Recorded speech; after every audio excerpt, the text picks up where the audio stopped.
साथियों, प्रेम से बोलो जय लक्ष्मी माँ की। दोस्तों, सिंदूर औरतों के स्वागत का प्रतीक होने के साथ उनके श्रृंगार में भी सबसे ज़्यादा महत्वपूर्ण होता है। लेकिन अगर आपसे यह कहा जाए कि आपके सिंदूर लगाते समय की गई ये गलतियाँ आपके पति को बुरी तरह से कर्ज में डुबो देंगी और आपको लकीर का फकीर बना देंगे, तो दोस्तों आपको कैसा लगेगा? दोस्तों, घबराने की ज़रूरत नहीं है। यह सब आपको डराने के लिए नहीं कह रहे हैं, बल्कि हमारे शास्त्रों एवं पुराणों में सिंदूर लगाने के कुछ ऐसे महत्वपूर्ण नियम बताए गए हैं जिन्हें जानने के बाद आप अपने पति के लिए किस्मत के दरवाजे खोल सकती हैं और उनकी तरक्की दिन दोगुनी रात चौगुनी हो सकती है। लेकिन वहीं साथ में शास्त्रों में यह भी बताया गया है कि जो औरतें सिंदूर लगाते समय ये गलतियां करती हैं, उनके पति की उम्र तो कम होती ही है, साथ ही दुर्भाग्य भी उनके दरवाजे पर दस्तक देता है। तो अगर आप भी जानना चाहती हैं कि सिंदूर लगाते समय हमें कौन कौन सी बातों का ध्यान रखना चाहिए, तो इस वीडियो को आखिर तक ज़रूर देखिए। दोस्तों, आगे बढ़ने से पहले वीडियो को लाइक ज़रूर कर दें, जिससे और हमारे चैनल को सब्सक्राइब भी ज़रूर कर दीजिए, क्योंकि आप बाद में भूल जाते हैं। तो चलिए वीडियो में आगे बढ़ते हैं। दोस्तों, एक शादीशुदा स्त्री की पहचान उसका सिंदूर ही होता है और हिंदू धर्म में कहा जाता है कि औरत जितनी लंबी अपनी मांग भरती है, उसके पति की उतनी ही उम्र लंबी होती है। इसके अलावा समुद्रिक शास्त्र में जो 16 श्रृंगार बताए गए हैं, उनमें से सबसे महत्वपूर्ण श्रृंगार है सिंदूर, जो न केवल एक स्त्री की गरिमा को दिखाता है, बल्कि उसके पति के सौभाग्य को भी बनाए रखता है। लेकिन आधुनिकता के चलते औरतों ने मॉडर्न बनने के शौक में इस परंपरा को एक तरफ उठाकर रख दिया है। अब या तो महिलाएं अपनी मांग में सिंदूर लगाती ही नहीं हैं, या फिर टेढ़ी मेढ़ी मांग बनाकर उल्टा सीधा सिंदूर भरने लगती हैं, और इसकी वजह से उनके जीवन में परेशानियां चलती रहती हैं, और फिर वह औरतें अपने भाग्य को और भगवान को दोष देती हैं। लेकिन आज का वीडियो देखने के बाद आप ज़रूर समझ जाएंगे कि हमारी ही गलतियां हमारे कर्मों का निर्धारण करती हैं और हम पर भारी पड़ती है। नंबर 1, पुराणों में बताया गया है कि जो औरतें सिर धोने के तुरंत बाद सिंदूर लगा लेती हैं या फिर गीले बालों में सिंदूर लगाती हैं, तो ऐसे में उनके पति कर्ज में डूबने लगते हैं और उनके काम धंधे भी ठप होने लगते हैं। साथ ही आपको ये भी बता दें कि शास्त्रों के अनुसार गीले बालों में सिंदूर भरने से इसका प्रभाव महिलाओं के मन पर पड़ सकता है और उनके मन में बुरे बुरे विचार आ सकते हैं, और ऐसा करने से पति पत्नी के रिश्तों में लड़ाई झगड़ा और परिवार में क्लेश हो सकता है। औरतों को हमेशा अपने बाल धोने के बाद सुखाने चाहिए और उसके बाद ही अपनी मांग भरनी चाहिए। नंबर 2, दोस्तों, शास्त्रों में यह भी बताया गया है कि फैशन में महिलाएं अलग अलग बनावट के कपड़े पहनने लगी हैं। उसी तरह सिंदूर को भी अपनी सहूलियत के हिसाब से टेढ़ी मेढ़ी मांग करके लगाने लगी है, जो कि बिल्कुल अनुचित है। सिंदूर लगाते समय महिलाओं को यह ध्यान में रखना चाहिए कि सिंदूर हमेशा नाक की सीध में ही लगाया जाता है। जो औरतें टेढ़ी मेढ़ी मांग निकाल कर सिंदूर लगाती हैं, ऐसी औरतों के पति की सफलता में कई रुकावटें आती हैं और उनके कोई भी कार्य सफल नहीं हो पाते। तो दोस्तों, जो औरतें अपने मांग के सिंदूर को अपने बालों में छुपा लेती हैं, तो ऐसी औरतों के पति को समाज में सम्मान नहीं मिलता और समाज में उनकी छवि भी लोगों के बीच में छिप जाती है। लोग या तो उन्हें पहचानते नहीं हैं या फिर उनकी एक गलत छवि लोगों की नज़रों में बनी रहती है। नंबर 3, शास्त्रों में यह भी बताया गया है कि औरतें अक्सर अपना सिंदूर दूसरी औरतों को लगाने के लिए दे देती हैं या फिर दूसरों से मांग कर सिंदूर अपनी मांग में भर लेती हैं। अगर आप भी उन्हीं औरतों में से हैं जो अपना सिंदूर किसी दूसरी औरत को लगाने के लिए देती हैं, या फिर किसी और का सिंदूर अपनी मांग में लगा लेती हैं, या किसी और की बिंदी लगा लेती हैं, तो आपके पति का सौभाग्य आप खुद ही दुर्भाग्य में बदल रही है।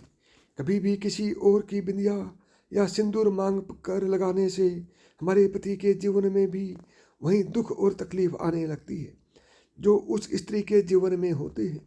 और अगर आप अपनी बिंदी और सिंदूर किसी और को लगाने के लिए देती हैं तो इससे आप अपना सौभाग्य उस स्त्री को खुद ब खुद दे देती हैं। तो इसलिए आप अपने किसी भी चीज़ को दूसरों को दे सकती हैं या दूसरों से मांग कर कुछ भी इस्तेमाल कर सकती हैं, लेकिन अपनी बिंदी और सिंदूर को किसी को देने और किसी से देने से पहले 1000 बार जरूर सोचिएगा। नंबर 4 दोस्तों, पुराणों एवं शास्त्रों में यह बताया गया है कि सिंदूर लगाते समय हमें किन किन बातों का ध्यान रखना चाहिए। शास्त्रों के अनुसार औरतों को हमेशा नाक की सीध में लंबा सिंदूर लगाना चाहिए। माना जाता है कि औरत अपनी मांग जितनी लंबी भरती है उसके पति की आयु भी उतनी ही लंबी होती है और उसकी तरक्की के रास्ते भी खुलते चले जाते हैं। नंबर 5, अगर आप एक कामकाजी महिला हैं और हर रोज़ सिंदूर लगाना आपके मुमकिन नहीं है तो आप यह ध्यान रखें कि तीज त्यौहार के मौके पर सिंदूर जरूर लगाएं और हो सके तो जब भी आप किसी मंदिर या फिर पवित्र स्थान पर जाएं तो वहां का सिंदूर लेकर अपनी मांग में जरूर भरें। और जिन स्त्रियों की नई नई शादी हुई है वे अपनी शादी का सिंदूर संभाल कर रखें और उसी सिंदूर में और सिंदूर मिलाकर लगाते रहें और कम से कम 40 दिनों तक यह सिंदूर जरूर लगाना चाहिए, लगा कर रखें। नंबर 6, शास्त्रों में यह भी कहा गया है कि तीज त्योहारों के मौके पर करवा चौथ पर अपने पति से सिंदूर लगवाना भी आपके सौभाग्य को बढ़ा सकता है।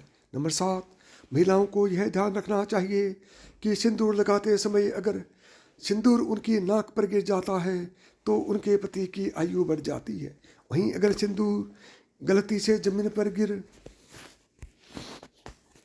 जाता है तो इससे महिलाओं के जीवन में जरूर कोई ना कोई संकट आने वाला होता है। तो सिंदूर लगाते समय इन बातों का विशेष ख्याल रखना चाहिए।